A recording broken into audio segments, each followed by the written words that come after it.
Hello friends. पिछले lecture में मैं आपको बात कर रहा था लैंड यूज पे बात करने की। और कल मैंने आपके क्लासेस में एक पीडीएफ भी डाला था लैंड यूज की हिस्ट्री के लिए कि लैंड यूज बेसिकली है क्या और किस तरीके से जब से ह्यूमन एग्जिस्टेंस के बाद जब से सिविलाइजेशन डेवलप हुई। और अब हम देख सकते हैं इस बात को, तो इंडस वैली सिविलाइजेशन के पीरियड से हम चाइनीज सिविलाइजेशन की बात करें या और दूसरी सिविलाइजेशंस की बात करें या उसके बाद वैदिक पीरियड की इंडिया में बात करें, और तब क्योंकि यूरोप इतना डेवलप नहीं था, लेकिन उसके बाद भारत में अगर मैं वैदिक पीरियड के बाद अगर किंगशिप पीरियड की बात करूं, खास तौर से मिडाइवल एज में मुगल्स या तुगलक पीरियड की बात करूं, तो अकबर के ज़माने में भी हम देख सकते हैं द ग्रेट अकबर जो इंडिया के किंग थे उस वक्त, मुस्लिम किंग, उस वक्त तक काफ़ी जो है लैंड यूज के बारे में बात की जाने लगती थी। और अगर अकबर को हम देखें तो अकबर का अपना एक रेवेन्यू डिपार्टमेंट था। राजा टोडरमल जो थे उसके चीफ थे, और उस वक्त भी जो है लैंड यूज प्रॉपरली किस तरीके से यूज किया जाए। तुगलक पीरियड में कैनाल जो है वो डेवलप की गई थी यमुना से, और वो भी एग्रीकल्चर को डेवलप करने के लिए थी। तो इसका मतलब सीधा सीधा सा ये है कि हमारा जो टोटल लैंड है वो किस कैटेगरी में यूज हो रहा है। और अगर हम हिस्ट्री की प्री हिस्ट्री की बात देखें तो हमें ह्यूमन एग्जिस्टेंस के साथ साथ जब यूरोप में पॉपुलेशन डेवलप होने लगी और पॉपुलेशन इतनी ज़्यादा एक्सपांड हो गई थी कि यूरोप को यूरोप से बाहर 15वीं सेंचुरी में अपना कॉलोनियल डेवलपमेंट करना पड़ा। तो उसके साथ जो है एक बहुत बड़ी एग्रीकल्चर भी डेवलप हुई थी जिसको हम कह सकते हैं प्लांटेशन एग्रीकल्चर, जो खास तौर से ट्रॉपिकल और इक्वेटोरियल रीजन में ही डेवलप होनी थी। इसके लिए भी ब्रिटेन या जो दूसरे जो यूरोपियन लोग थे इन्होंने प्लानिंग की और किस तरह से लैंड यूज का इस्तेमाल किया। तो ये काफ़ी समय तक चलता आ रहा। और इसी फेज में अगर हम देखें तो ऑस्ट्रेलिया डेवलप हुआ, अफ्रीका के बहुत सारे एरियाज डिफरेंट कंट्रीज के रूप में डेवलप हुए जो यूरोपियन कॉलोनियल डेवलपमेंट का ही एक पार्ट है। इसके बाद जो है हम देख सकते हैं कि साउथ अमेरिका जिनको लैटिन लोगों ने डेवलप किया, या उसके बाद नॉर्थ अमेरिका या सेंट्रल अमेरिका या दुनिया के दूसरे जो पार्ट थे जहाँ पर डेवलपमेंट शुरू हुआ। और 1950 तक आते आते दुनिया के ज़्यादातर जो कंट्री थे वो यूरोपियन जो कॉलोनियल डेवलपमेंट था इससे फ्री हो गए और इंडिपेंडेंट फॉर्म में अपना काम करने लगे। लेकिन उसके पहले अप टू 19th सेंचुरी जो है ये लैंड यूज के बारे में बात होने लगी थी। और मैप्स जो है इसके पूरी दुनिया में बनने लगे थे कि किस तरह से पूरी कंट्री का मैप जो है वो प्रिपेयर हो। भारत में भी जो है ब्रिटेन की लोग जब यहाँ थे तो यहाँ पर लैंड यूज सर्वे स्टार्ट हो चुका था और टोपो शीट्स बनने लगी थी उस वक्त भी। लेकिन इसकी अगर सही मायने में शुरुआत हम देखें तो 19th सेंचुरी के खत्म होने के बाद लगभग ये 20th सेंचुरी के स्टार्टिंग में ही जो है लैंड यूज के ऊपर लैंड यूज सर्वे पे काम होने लगा था। और इसमें जो मेथड्स और जो टेक्निक यूज की जाने लगी थी वो डिफरेंट थी। अगर हम देखें तो सबसे पहले जो है ज़मीन पर जो है पैमाइश होती थी पुराने प्राचीन तरीकों से। लेकिन उसके बाद जब हवाई जहाज का आविष्कार हुआ, राइट ब्रदर्स ने 19th सेंचुरी में ये किया, उसके बाद जो है एरियल फोटोग्राफ लिए जाने लगे और एरियल फोटोग्राफ के थ्रू जो है लैंड यूज मैपिंग होने लगी थी। इसके बाद अगर हम देखें तो उसमें और डेवलपमेंट हुआ लैंड यूज टेक्निक में, और जो है उससे पूरे एरिया को प्लान करने में, लैंड यूज मैप बनाने में, लैंड सर्वे में काफ़ी मदद मिली। और धीरे धीरे उनको स्टडी किया जाने लगा किस तरीके से लैंड का इस्तेमाल जो है कंट्रीज करने लगते हैं। ब्रिटेन की अगर मैं बात करूं कि सबसे पहले एक प्रॉपरली सिस्टमेटिक वे में, तो ब्रिटेन और ब्रिटिश लोगों ने लैंड यूज सर्वे को स्टार्ट किया था। ब्रिटेन के अंदर 1930s में डेडले स्टैम जो बहुत बड़े एग्रीकल्चरिस्ट जोग्राफर हुए हैं उन्होंने लैंड यूज टेक्निक्स को स्टार्ट किया था। और 1939-40s में आकर के इन्होंने अपनी एक रिपोर्ट पब्लिश की थी। और इसके पहले अगर मैं बात करूं कि लैंड कैपेबिलिटी और लैंड क्लासिफिकेशन किस तरह किया जाए, तो the general importance of land use और utilization survey in two folds. Basically ये पहला जो अगर हम फोल्ड की बात करें तो it is scientific fold for the development of geography and practical for planning of national income, in particular for the planning of agricultural and forest production. अगर किसी कंट्री में, जैसे आज मैं भारत की बात करूं, तो भारत की जो राष्ट्रीय आय है उसमें सर्वाधिक जो रोल है वो कृषि का है, और कृषि से जो आय प्राप्त होती है वो भारत की कुल आय का सर्वाधिक हिस्सा है। तो अगर हम देख सकते हैं दुनिया भर में इस तरह के जो हालात थे उस वक्त जब सर्वे स्टार्ट एक प्रॉपरली हुआ था, उस वक्त सबसे ज्यादा कंट्रीज में जो रोल था उनकी नेशनल इनकम का वो एग्रीकल्चर ही था। तो किस तरह से लैंड यूज का इस्तेमाल जो है एग्रीकल्चर में किया जाए या प्लानिंग में किया जाए, और एक सिस्टमेटिक वे में इसको पूरा किया कैसे किया जा सकता है। तो ब्रिटेन की अगर मैं बात करूं तो it was started after making of IGU, international geographical council और यूनियन, इन 1949। तो प्रॉपरली जो एक सिस्टमेटिक वे में जो स्टार्ट किया गया था दुनिया भर के भूगोल विदों ने जब इसको आरंभ किया दुनिया के विभिन्न क्षेत्रों में, सबसे पहले ये यूरोप में हुआ और यूरोप के बाद ये अमेरिका और दुनिया के दूसरे देशों में शुरू हुआ। भारत में भी ये यूरोपियन लोगों ने ही शुरू किया था। तो इसके पहले ब्रिटेन में डेडले स्टैम्प ने 1930s में इसको शुरू किया था, और 1940 में एक रिपोर्ट इन्होंने पब्लिश की थी जो टोटल ब्रिटेन का एक लैंड यूज सर्वे बताती है कि किस प्रकार ब्रिटेन में जो है जमीन, टोटल जो लैंड है उसका यूटिलाइजेशन किस प्रकार किया जा सकता है। और उन टोपोशीट्स को बनाने में इन्होंने जो मैप यूज किया था उसका जो स्केल था 1 inch is equal to 1 mile, और इसमें ज्यादातर उन्होंने अरेबल और नॉन अरेबल लैंड को दिखाया, और इसको 7 कैटेगराइज में इन्होंने कैटेगराइज किया है। और उसमें पहला जो कैटेगराइजेशन इनका था वो था फॉरेस्ट एंड वुडलैंड। और फॉरेस्ट और वुडलैंड, जैसा फॉरेस्ट की अगर हम बात करें इंपॉर्टेंस की, तो ह्यूमन एग्जिस्टेंस के साथ ही मानव ने ये समझ लिया था कि फॉरेस्ट हमारी लाइफ स्टाइल या इकोसिस्टम के लिए इंपॉर्टेंट है। और आज के इस साइंटिफिक वे में अगर हम देखें तो किसी भी लैंड का इकोसिस्टम मेंटेन करने के लिए उसका 33% जो पार्ट है वो अंडर फॉरेस्ट कवर होना चाहिए। और बेसिकली मैं कहूँ तो ग्रीन पार्ट, जो हमारे एनवायरमेंटोलॉजिस्ट या इकोलॉजिस्ट कहते हैं, उसके अकॉर्डिंग 33% किसी भी लैंड पार्ट का जो है, कोई भी लैंड है या कोई भी कंट्री की लैंड है, उसका 33% फॉरेस्ट कवर में होना चाहिए। तो इसको इन्होंने ब्रिटेन में डेडले स्टैम्प ने जो है डार्क ग्रीन कलर से दिखाया। इसके बाद इन्होंने परमानेंट ग्रासलैंड्स को लिया है, और ग्रासलैंड जो है वो आप जानते हैं सभी की ये हमारे सॉइल इरोजन को कंट्रोल करने में सबसे ज्यादा हेल्पफुल है। प्रेजेंटली बहुत सारे ग्रासलैंड्स को जो है एग्रीकल्चर फील्ड्स में कन्वर्ट कर दिया गया है, लेकिन फिर भी इसको लाइट ग्रीन कलर से इन्होंने दिया है। थर्ड कैटेगराइज जो इन्होंने की थी वो थी अरेबल एंड फैलो लैंड में। फैलो का मतलब ये है कि वो अरेबल लैंड है बट वो फ्री है एग्रीकल्चर से, नेट शोन में नहीं आता, क्योंकि वहां पर फर्टिलिटी जनरेट करने के लिए उसको छोड़ दिया जाता है। इसको इन्होंने ब्राउन कलर से दिखाया है। इसके बाद फोर्थ कैटेगराइज जो इन्होंने की है वो है मूरलैंड, रफ हिल्स और पेस्चर्स लैंड।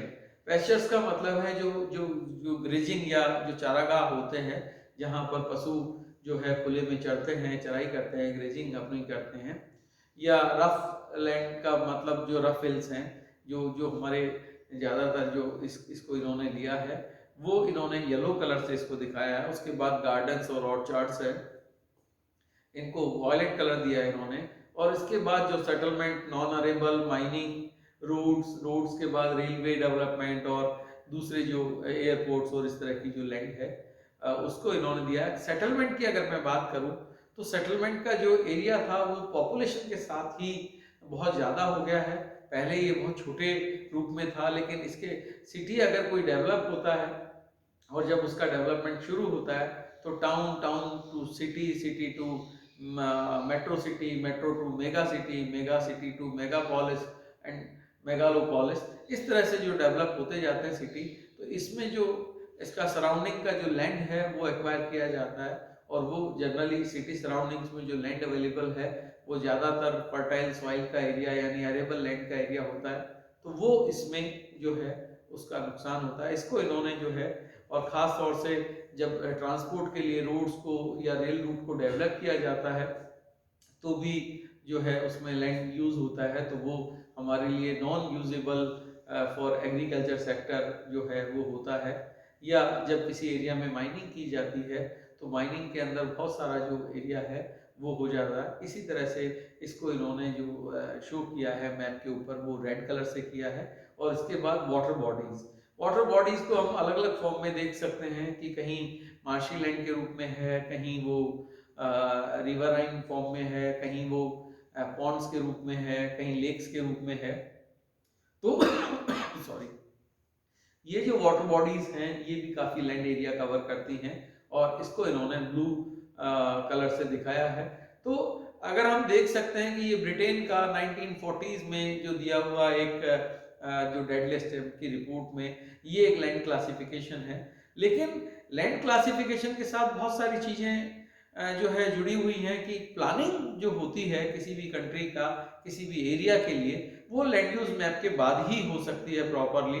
अगर हम विदाउट लैंड यूज अगर किसी चीज को प्लान करते हैं, जैसा मैंने देखा है पढ़ा है, एक छोटा सा एग्जांपल मैं राजस्थान के वेस्टर्न डेजर्ट से देना चाहूँगा कि राजस्थान डेजर्ट में 1950s तक ऐसा कुछ विशेष नहीं था, केवल एक कैनाल जो पंजाब से निकाली गई थी और वहाँ पर जो है लैक ऑफ वाटर, सरफेस और ग्राउंड वाटर दोनों की कंडीशन थी।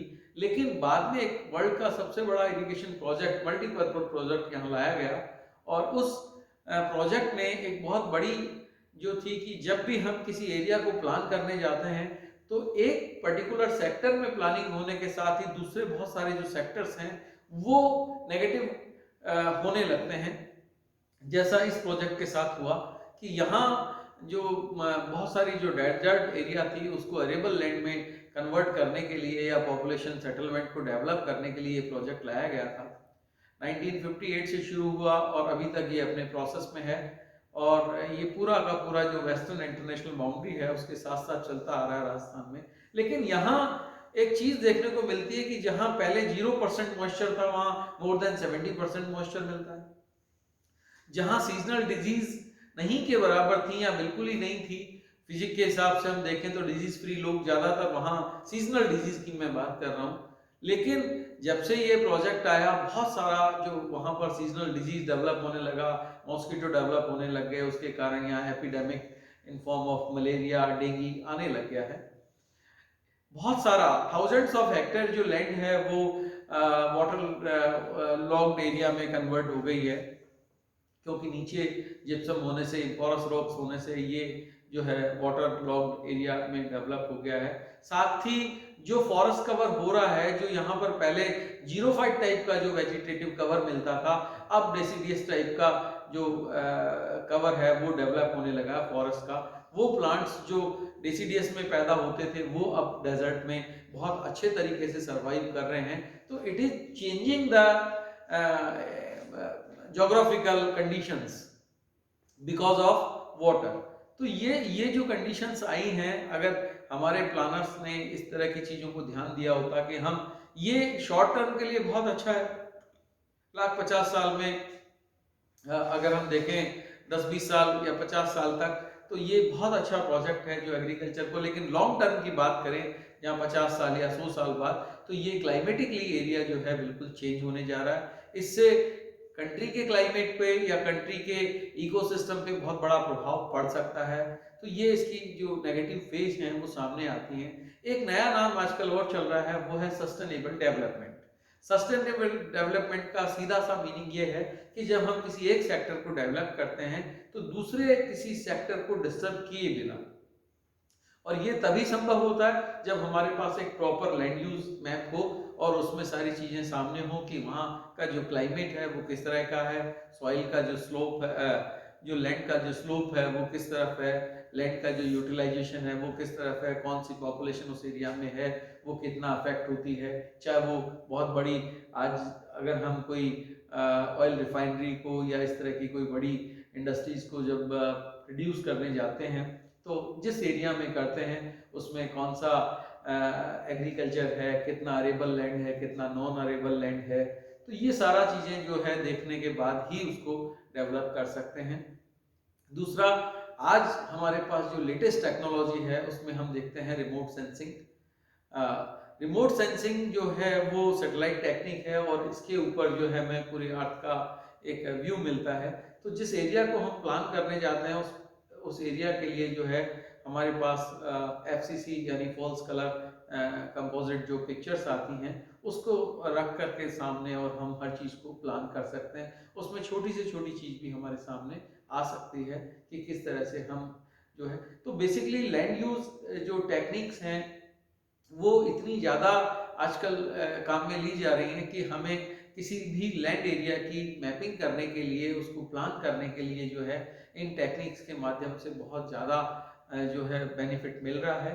और फिर भी आज भी हम देखते हैं कि ये हमारे जो प्लानर्स हैं वो जो कंट्री के अंदर बहुत सारी चीज़ें जो प्लान की जाती हैं वो इसके ऊपर डिपेंड करती हैं कि लैंड यूज जो है वो सर्वेइंग मैप किस तरह का बना हुआ है और वहाँ पर किस तरह का डेवलपमेंट किया जा सकता है।